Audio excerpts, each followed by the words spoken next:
Well, city officials have some big plans for vacant land near the former La Crosse footwear factory, and today they announced a proposed development agreement. News 8's Leah Linscheid joins us now live from the site with more on the plans. Leah? Mike, I'm standing on 12 acres of virtually unused land here that's been standing vacant for years. It used to be home to an old manufacturing plant owned by Train that's since been demolished. But when city officials look at it, they don't just see weeds and empty space here. They see prime real estate that's ready to be developed.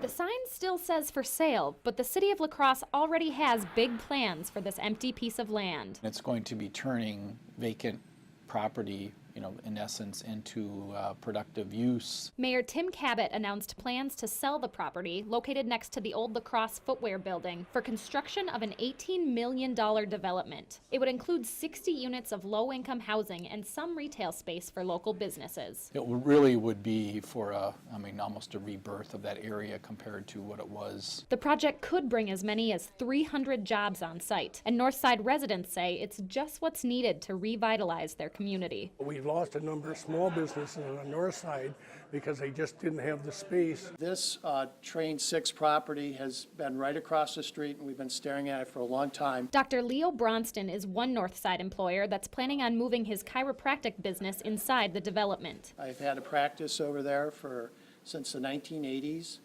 And we needed to expand, we need to remodel. I think this is going to allow a lot of businesses to relook at what they're doing at their current location, to allow them another opportunity to expand their business, stay on the north side, and have a neat center to be located in. The land might be an empty site full of weeds right now, but city officials are excited about the opportunity it will offer the north side and all of La Crosse. We have to look to redevelop from within, and this is very consistent with that strategy of rebirth and revitalizing areas within our city.